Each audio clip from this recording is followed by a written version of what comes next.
Welcome to Inside the Noise by Guitarcenter, where we interview the artists, the leaders, and the innovators in the music industry. I'm Gabe Dalporto, CEO of Guitarcenter. Let's go inside the noise. Hey everybody, Gabe Dalporto here. I'm here with Chris Lombardi of DW Drums. Is probably the most iconic drum company in the world. They are renowned for the incredible quality, the incredible tone. And what you see today isn't how the company started. So we're going to learn a little bit about the history of the company, how it grew, some of the major milestones, learn a little bit about Chris and his impact on the company. It should be a pretty exciting conversation. So Chris, thank you for joining us. Welcome. It's great to see you. Yeah, thanks. This is exciting. I'm happy to be here. I'm glad you're doing this. I am really excited to learn a little bit about DW today. Well, you got to come up and visit the factory. That was incredible. It was, I don't know what I expected, but just the level of craftsmanship in the factory, all of the artisans who make these drums just so beautiful and exquisite and perfect, and the enormous number of steps it goes into making a drum. It's not like, just some assembly line and out pops, yet another kit. Like everyone is its own piece of art. Yeah, people are blown away. Both of our headquarters are here sort of LA adjacent, right outside of LA. And so to be able to drive up to a drum factory so close to what is kind of the music mecca of the world in LA and see where we kind of start with a tree and end with a drum set and all the processes in the middle. It's been sort of one of our secret weapons, I think, that we've had over the years, for people to be able to come and connect to what it is that we're trying to accomplish there. Absolutely. And I'm just thinking about like all the woods and like how they come together and all the innovation of how it comes together. It was really a masterclass to see. Well, thank you. Well, maybe we could rewind a little bit and talk about just how did DW become a company? Like, why did your family get into this business? We're still trying to figure that out. No, it started, my dad is a music educator, drum workshop. Really the core of the brand is, and the name was music education, giving workshops, teaching lessons. My dad's primary career prior to getting into manufacturing was music education. And so that philosophy really sort of carried over as we got into some musical instrument manufacturing stuff. It was really in the 70s, there was a lot of Japanese companies coming into the US, not just in the musical instrument space, but across all segments. There was, of course, American brands, but the Japanese companies were making their marks. And a lot of the drum products back in those days, which is certainly not the case today, everybody's making a lot of great stuff. But back in those days, they were sort of good from far, but far from good, and some of the details weren't what they needed to be. And my dad, who had this little teaching studio and was tinkering around with some products in Santa Monica, California, kind of also much even closer to kind of where the music was being made, got really well known for taking drum sets of his friends, the artists, drummers. I mean, they weren't even artists then, they were just drummers around LA, and taking their drum sets that they were getting for free or sometimes maybe even getting paid to play from some of these Japanese companies that were coming in, and making them sound really good. And so they kind of got known in this reputation we did back in the 70s for taking drum sets that maybe need a little bit of improvement and improving them. And so they got known as kind of guys that knew how to make drum sets sound good. Wow. Yeah. And then so they started off just tuning them up and making them somewhat better. What was like the first product you got into, and how did that come about? Good question. Again, the first product was music lessons, right? I mean, but physical product. My dad had a son who's doing a podcast today with you, and in music education, it's sort of all about billable hours, right? You have to be teaching in order to have an income, and he had a kid and wanted to do some other stuff, and he was playing and gigging around LA, and so they wanted to get into some products. He looked around at what was working, what was not working. And at that time, there was a product on the market that was a trap case drum throne. So it was a cylinder with the lid on the top that you could actually take the lid off of and put hardware and stuff inside, but there was no adjustment on it. It was kind of one size fits all. Well, that's not gonna obviously work for different size drummers. And so he developed a way to have a sleeve inside that you could sort of adjust the trap case drum throne. And that was the first product we ever had. he put an ad in Modern Drummer. He thought he had the catchiest name in the world for it, and he called it the Royal Throne, not realizing that also meant toilet at the time. So we got a lot of grief for that. So kind of our first product was a little bit of a joke in some respects, but it established us as knowing how to take products that had been on the market or that needed a little bit of help again and refining them and making them better for drummers. So it's really been our philosophy all along, is sort of solving problems for drummers, known or unknown, right? Like sometimes, like the double pedal invention, right? That was a big one, right? Taking the need to have two bass drums and only needing one bass drum because you could have a pedal with a linkage that would link those together. Yeah. Things like that really helped catapult the innovation and what it is that we were trying to accomplish to make drummers' lives easier. So in a lot of ways, it was just staying really close to the customer and understanding their pain and their frustration, and then just coming up with something to solve that. Yeah, it was not a money-making venture necessarily at the time, and so they were scrappy and doing whatever they could. Another huge benefit that we had is because a lot of the big bands that were blowing up in the 70s and 80s were originating out of LA, or at least would come to LA and rehearse. And so my dad and his partner and co-founder, John, there wasn't always enough money to keep everybody employed. John would get these gigs, was a roadie back then, drum tech now, to go out with these bands on the road as the drum tech for these famous drummers. And that was also a huge gift that we got, because he would go out and get hands-on experience while these famous concerts are going on, supporting these drummers, and then be able to come back. This worked great. This needs improvement. This is horrible. And we could then employ and take some of those things that were learned out on the road in real world situations and apply those to product development to solve those problems, to come out with products, to then send them back out, into the world. So it was really, this feedback loop was really important to our early career. So nowadays, a lot of products are built overseas, and it's very cost efficient. But it kind of separates the making of the product from the designing of the product, and there's maybe some linkage that's broken there. Tell me, DW is a U.S. manufacturing business. Tell me what it means to have that manufacturing here in the United States. And does that help you? Does that hurt you? It probably is more expensive, but you're probably more connected to the product and the development. Yeah, it's a really good question, and especially in this age, this political climate that we're in right now, with all the tariff conversations, which are impacting, so many businesses, so many of our friendly competitors as well. It's a challenge for everybody. It's a challenge for the industry. Ultimately, all we want to do is put good products in front of our customers. And if those products are coming from the States, great. If they're not coming from the States, sometimes, I don't want to take anything away from anybody who makes products in other countries. That they're doing the best they can with the resources that they have as well. For us, we started in California. We've been in California. We'd like to stay in California. It's challenging. There's not a lot of manufacturing left in California. California is not known as a manufacturing state. We do bring in components from overseas as well. It's just impossible to compete when all of your competitors pretty much are manufacturing their products overseas, and we have to stay competitive.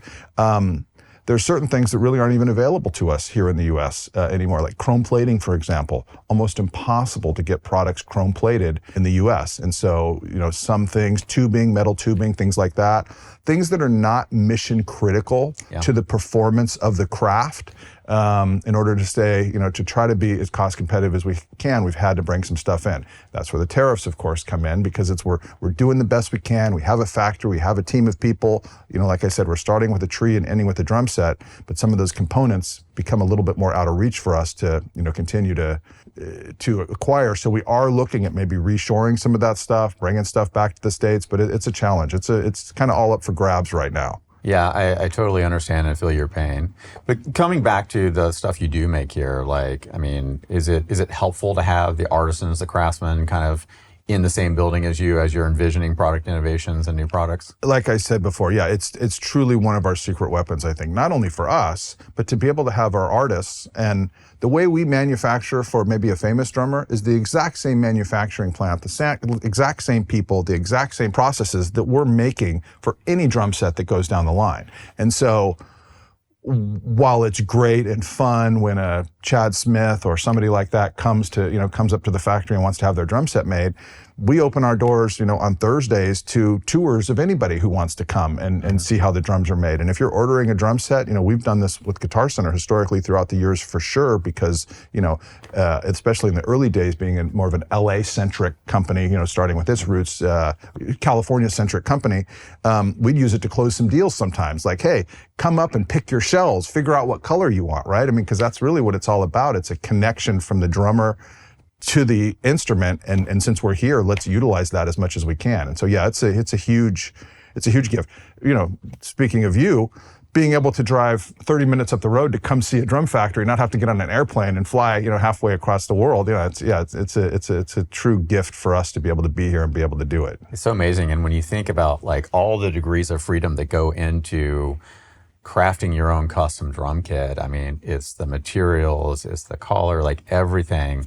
It winds up being kind of a snowflake, right? Yeah, I agree. And there's challenges to manufacturing. Every drum in a drum set, is its unique own individual instrument, and those have to stay together all the way through the manufacturing process. Yeah. You saw that when you visited us. And so it's a challenge. We sometimes envy the guitar manufacturers where, it's one piece, primarily. There's the neck and the body, but usually those are even different colors, and maybe those can come from different places. A drum set, the 10-inch tom, the 12-inch tom, the 14-inch tom, the kick drum, and the snare drum, those all have to sound good individually, but they also have to sound good in relationship to the rest of the drums. And so those start together as what's going to be a set and have to move all the way through production, together. So it's a little bit of a dance, making all that happen. Absolutely. So you mentioned John going out and being a drum tech for artists, touring artists. How important have artists been in the DW story? Is there anyone that kind of helped you break through? Is there anyone that helped you kind of like, craft your vision? 100%. Yeah, we were really, really fortunate. We had in the 80s, kind of the metal movement that was happening. We were a big part of that. Very exciting time. I'll never forget and how proud my dad was. And I'm sure this is sort of fine to say at this point. It's many, many years ago. But Tommy Lee, for instance, Motley Crue, a huge, famous band, was playing a Japanese brand of drums, was making money hand over fist with the band that he was in, Motley Crue, of course. And it was a huge opportunity for us when he chose to set aside the perks, we'll say, that he was getting in those days from the Japanese company and wanted to play what he wanted to play, which was a DW drum set. And so that really, I believe, helped. We had, of course, a lot of other artists around the LA area that were important to us, and still to this day, we're celebrating 40, 45 years relationships with some of our artists.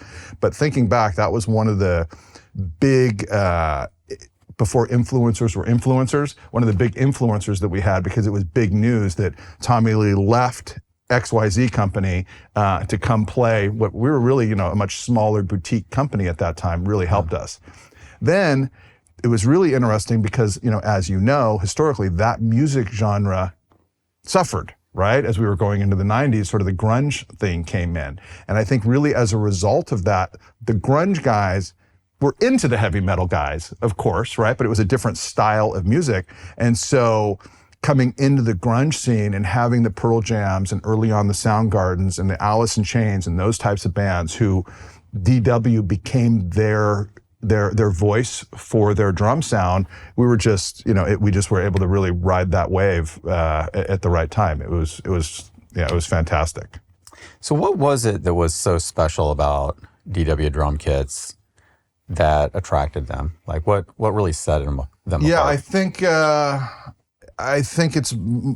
there's a lot of things. I think we were coming at it from the right place to make a great product. So I think that was really important. It was about solving problems, as I said, for the drummers and figuring out what sound they needed, the pedals, the hardware, the stands. It was a whole encompassed relationship, not just the drums or not just the hardware. And then again, the relationship. We were here, we were doing it. every musician at some point when they're making it is coming to LA. And so it was very easy then when you're in LA, you got a show on Monday and a show on Wednesday. You got nothing to do on Tuesday. We're going to the DW factory, right? And so it just sort of started that relationship. And again, two-way street. They would get stuff from us to help enhance their career with products, pedals, stands, whatever gee whiz gizmo that we were working on. And we would get stuff, again, back from them because here's what's working, here's what's not working, this is coming loose, this we need to tweak, stuff like that. So it was really a two-way relationship that we were excited about. Any like unique or crazy artist stories, something they've done to your kits or like things they've asked for, this kind of...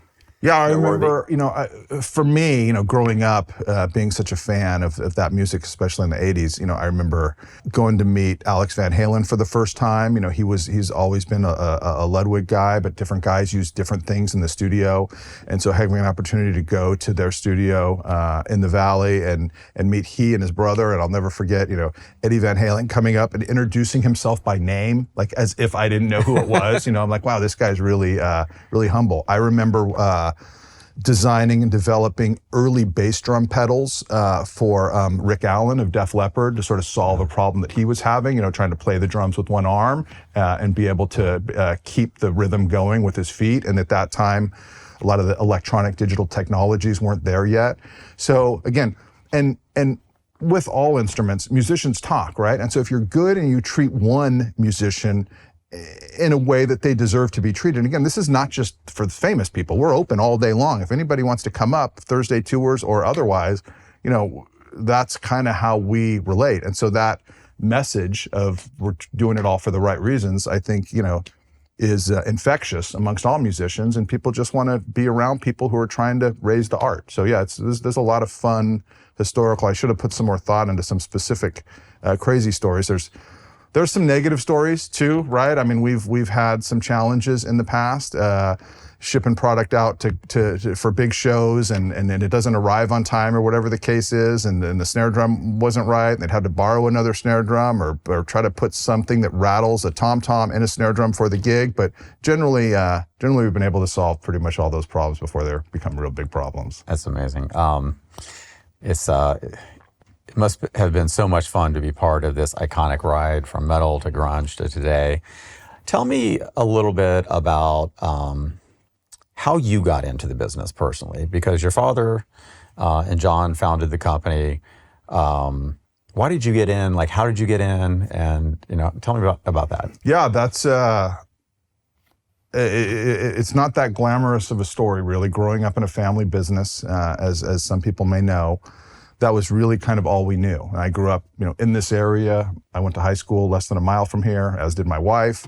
The business was really small at that time. And so it was the only reason we hired people at that point, and there was maybe 5-6 people in the company, is because somebody had to be elevated and somebody else had to fill the role below them, right? It was just out of a need.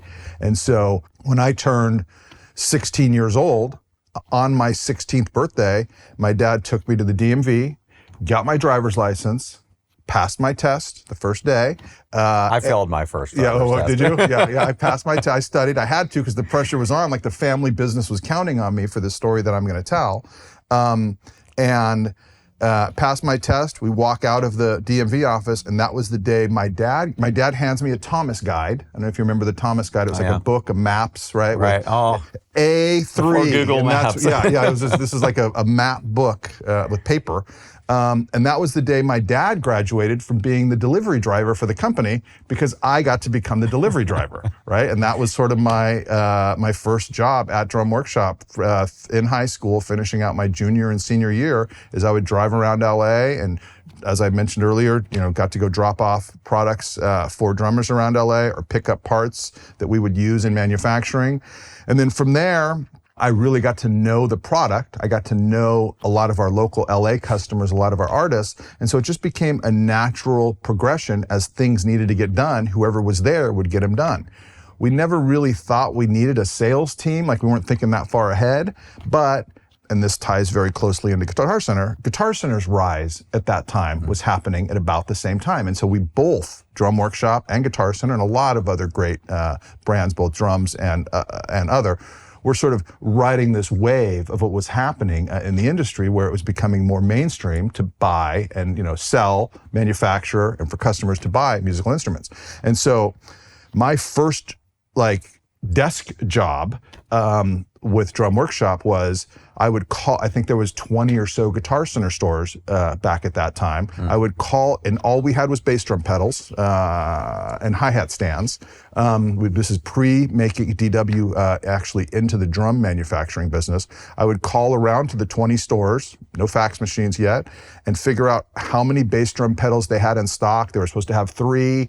Oh, you only have 2 left, so you'd need 1. I'd get that list of how many pedals needed to be filled in all these stores, and then I'd call to management, right, and say, here's how many we need. I'd get a thumbs up, go ahead and ship them, and then we'd, ship the bass drum pedals out to keep the replenishment of the store done. That was really my first. I was the driver and sort of the guitar, before you were even a salesperson, I was the Guitar Center salesperson. And so my roots go back really, really far with Guitar Center. And so I feel, and I'm going to flip this around on you for a second, I'm really proud of how, and I think the community needs to be proud of how lucky areas are to be able to have a place to go to take advantage of what everybody in this building, is doing to put these products in front of their customers. And that's not just for Guitar Center, that's for, I think you would agree also, independent music stores and whatever the case is.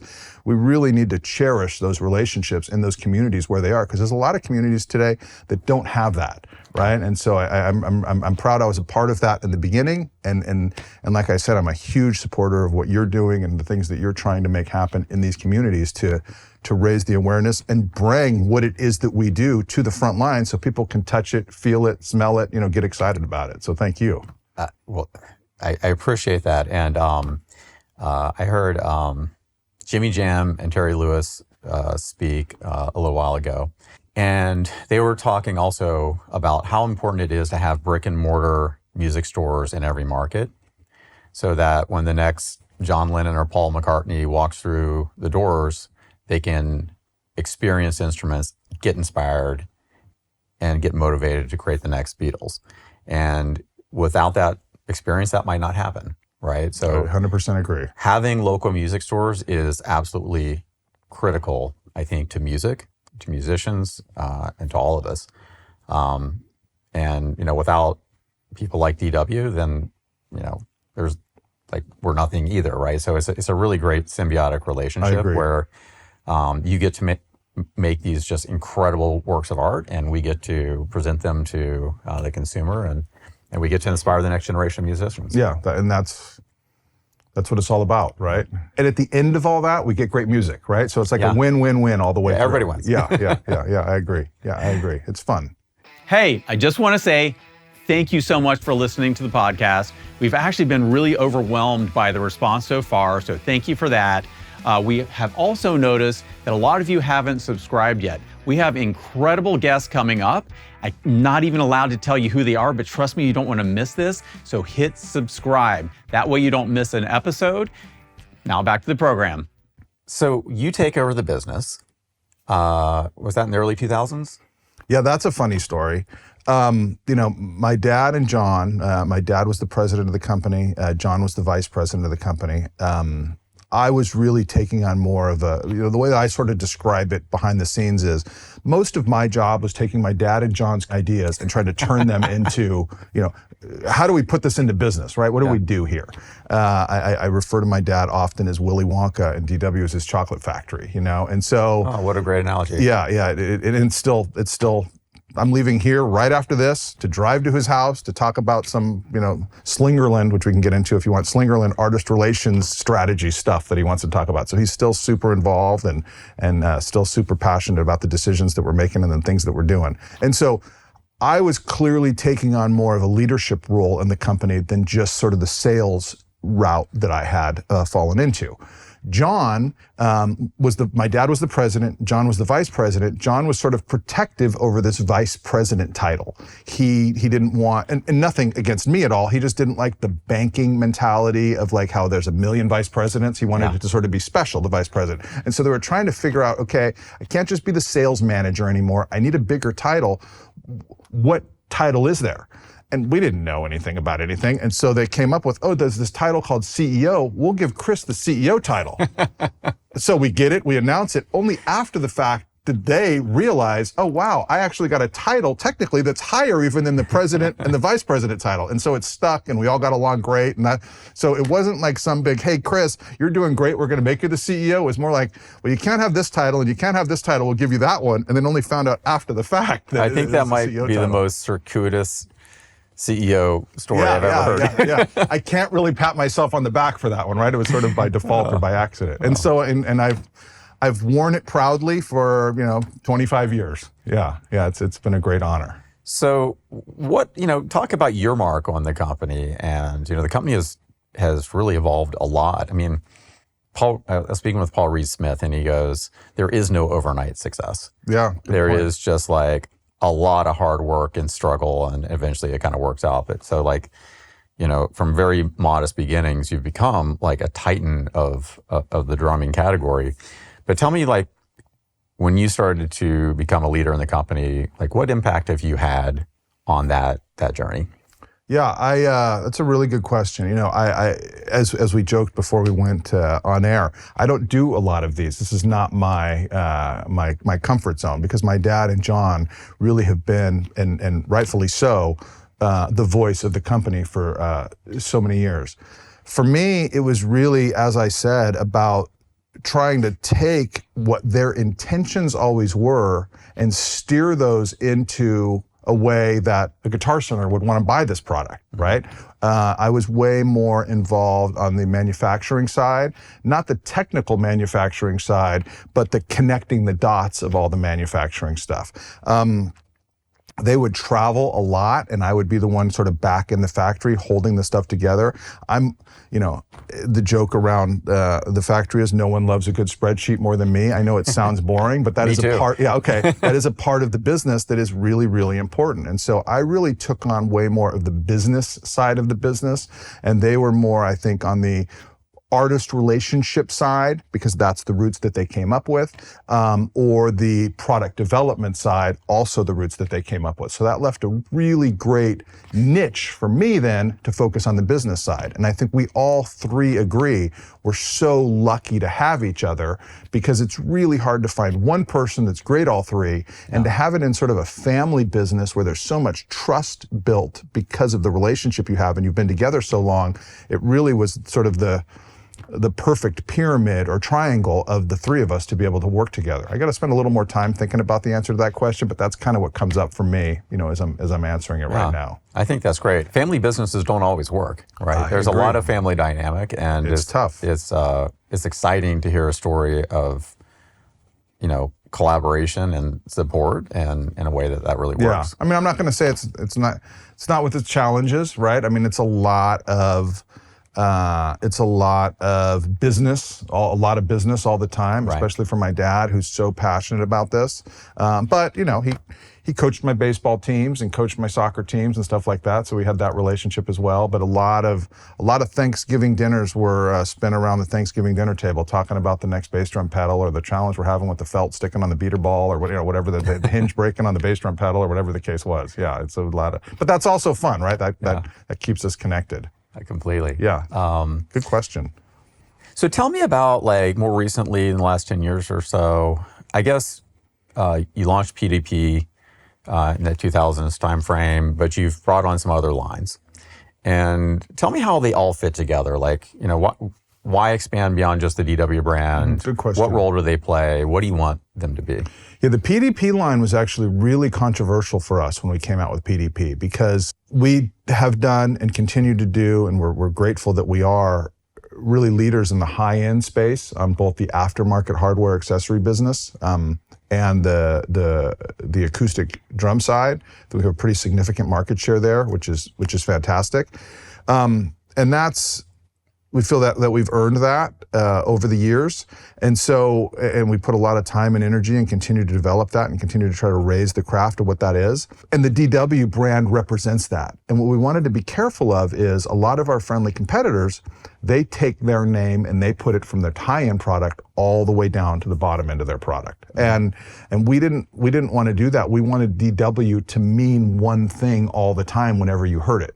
Again, another one of our secret weapons was we invested heavily. Again, I don't want it to sound like this was on purpose. This actually kind of worked out, and then we leaned into it once we realized it was working for us. Into backline companies, right? Backline companies around the country or around the world support artists with the instruments when they fly into town, so they don't have to bring their own instruments, right? So Eagles are flying in, they'd probably bring their own stuff. But let's say, somebody tiered down from that is going to fly in, do a gig, Night Ranger is going to fly in, do a gig for a weekend. They're not going to bring all their own stuff. They need to rent gear for that gig. They could put on the rider, they want a DW drum set. That drummer would know if he put on the rider a DW drum set, we only make one class of DW drum set, which is a high-end class of DW drum set, especially back then. We have one more tier down now that's manufactured here as well, but especially in the earlier days. And so they would know they would be getting a quality high-end drum set if they put DW drums on their rider that they wanted. If you were a player of one of our friendly competitors at that time and you'd list that name down, you might get the entry-level, toy-level drum set, but it has that logo on there.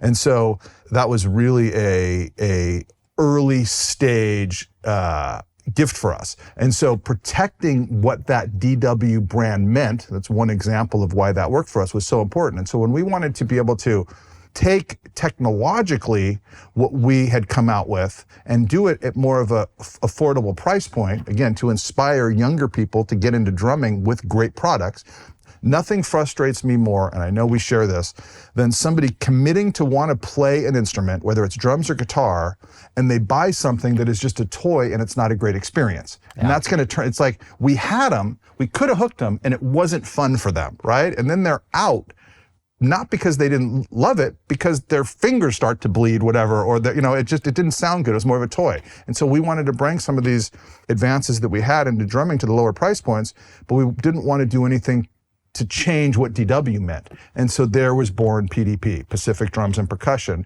which was sort of the mid-price and lower end sort of family member of what DW was. And it's been really successful. So we are aligned in this, by the way. Like we have conversations internally a lot. And what we discuss is we do not carry or want to carry toy-like instruments.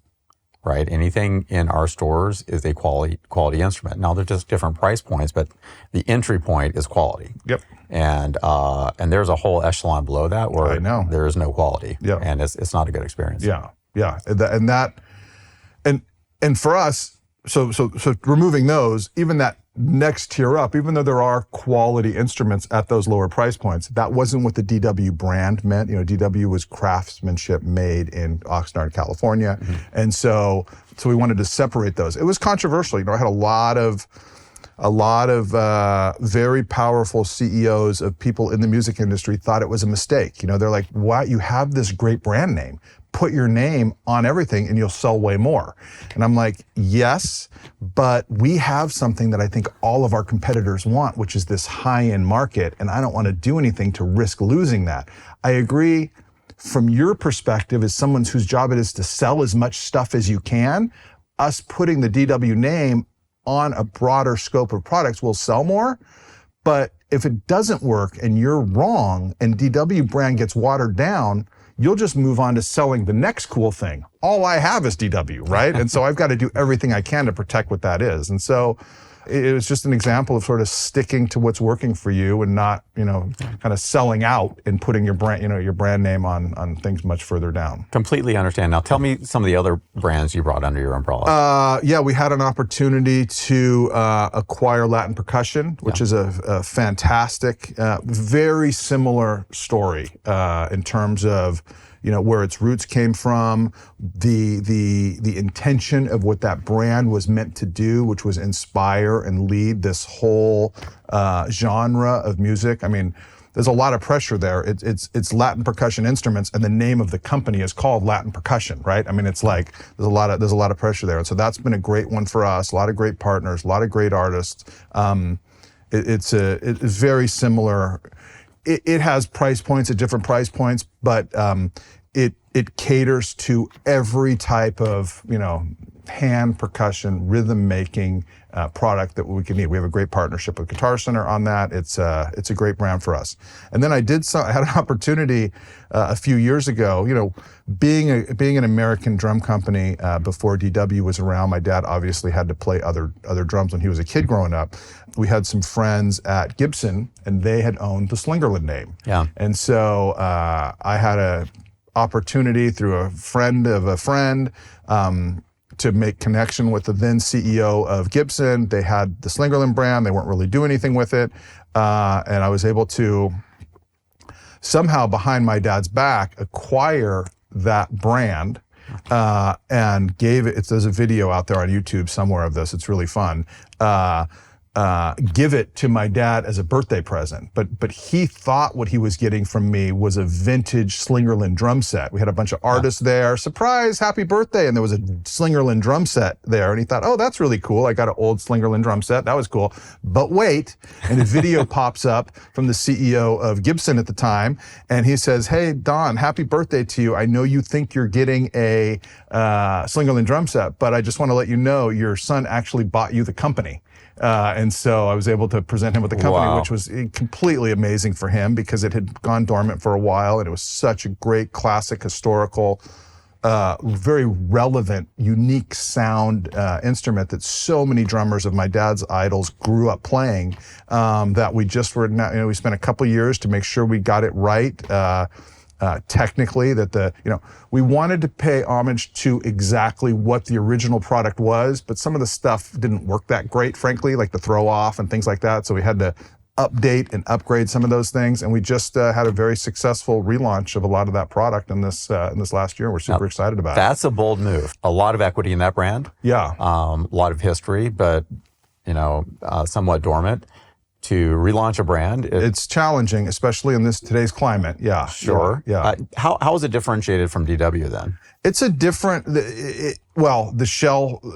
We don't make a solid shell. Our shells are plied, so there's some technologically different things that enhance the sound differently.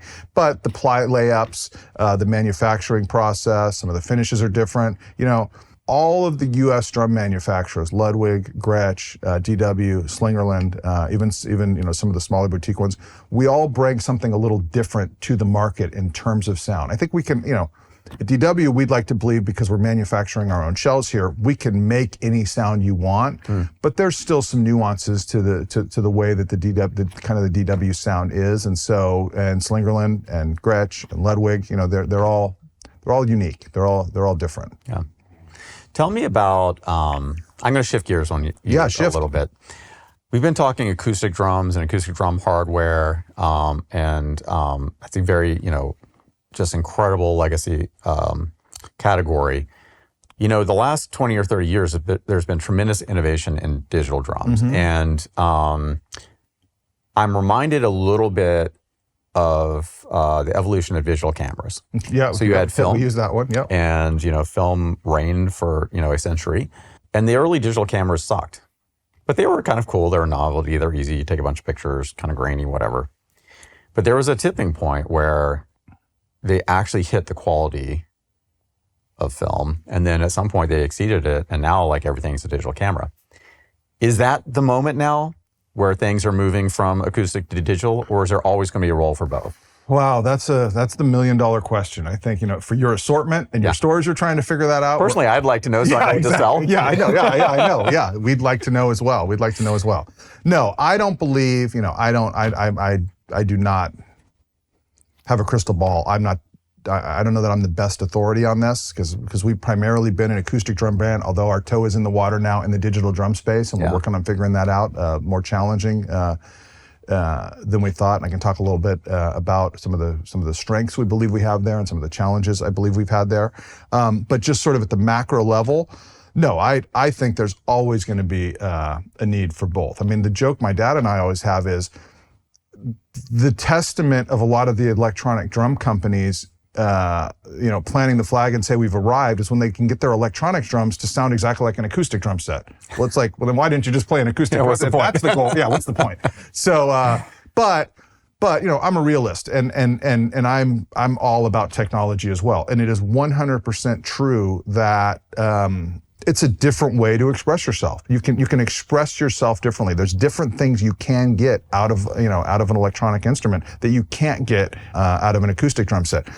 Just from, again, our background, drum workshop, is in education. Just from an educational standpoint, being able to track what it is you're doing digitally is way easier to do, way easier to remote teach, things like that digitally, and help you progress than is really able to do on an acoustic drum set. So there's so many different applications for digital drums. Is it going to replace the acoustic drums? I mean, the electric guitar didn't replace the acoustic guitar, right? They're different voices. Another great analogy, right? They went a different direction. Yeah, they went a different direction.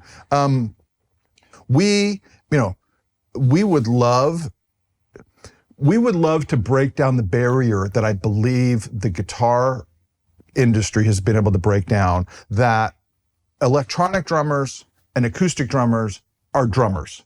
Acoustic guitar players and electric guitar players are, they play their guitars. They play guitar, right? It's not what do you play. And for some reason in the drumming space, it seems like drummers, and this is the shift that I think is happening that you were getting to, and we're trying to help with this shift because we're in this space as well, is you shouldn't feel like you're giving up something if you're going to play an electronic drum set.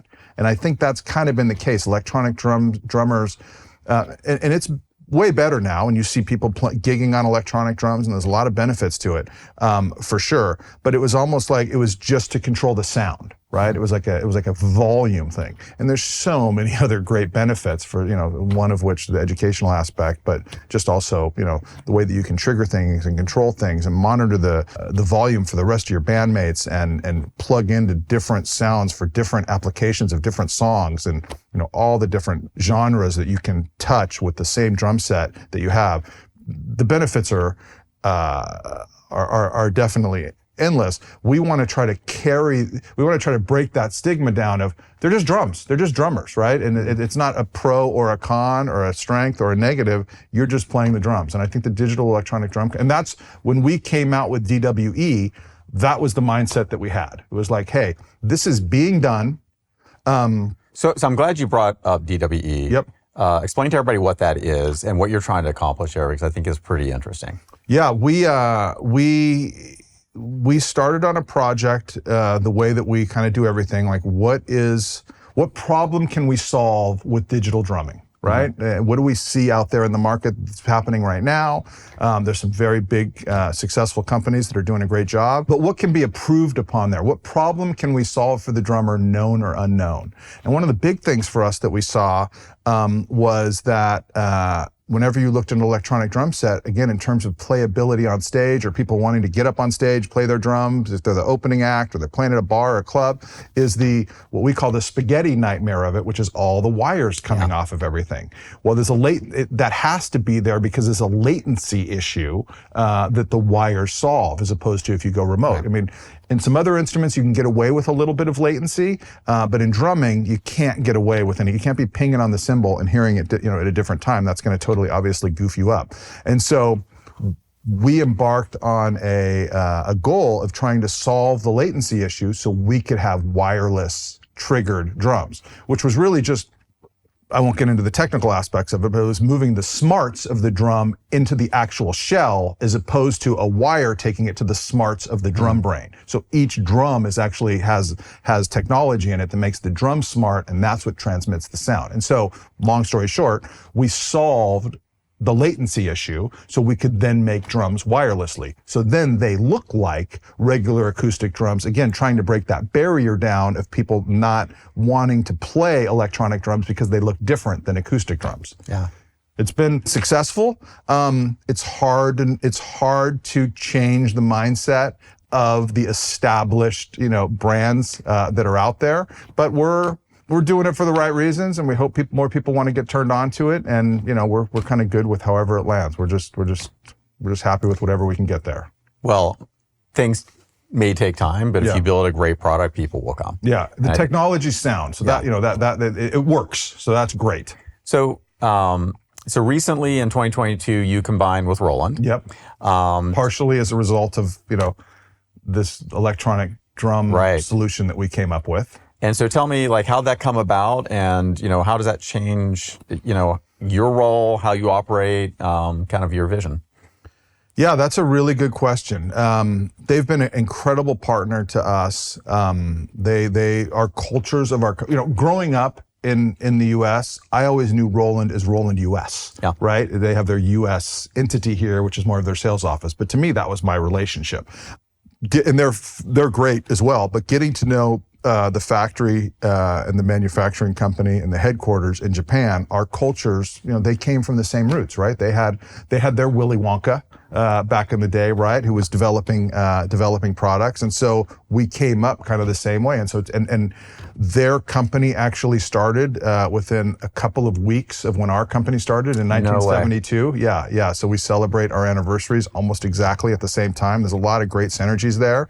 Quick aside story about that relationship, which they love, is the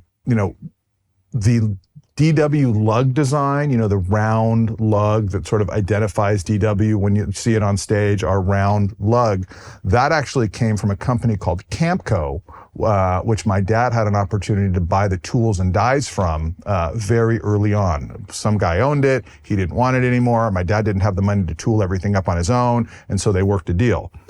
The reason that guy was selling the Camco tools and lugs and dies, his name was Tom Beckman, is because he was tapped on the shoulder to start Roland USA. And he couldn't have like this drum company, acoustic, distribution business and go all in to start Roland USA. Isn't it weird how everything rolls through Southern California? It's crazy. It's crazy. So in some respects, DW's start was as a result of Roland starting as well, because that we sort of got some remnants of something this guy had who became the first president of Roland USA.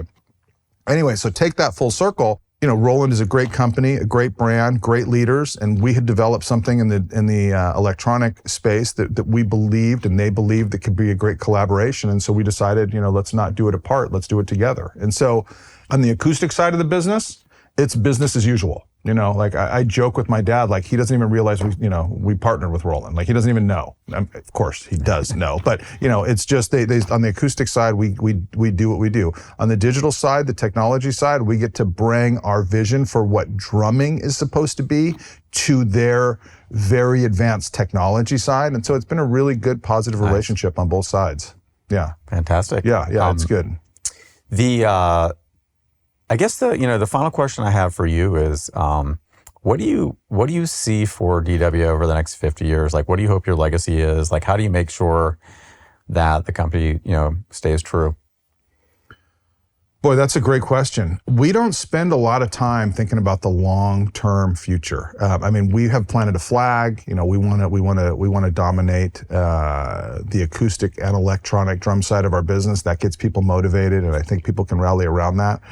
But really, our business is made up of a lot of small decisions that get made every single day. And so I really hope, I just celebrated 40 years doing this. We've been in business for 53 years this year. And like I said, I've been there for 40 years.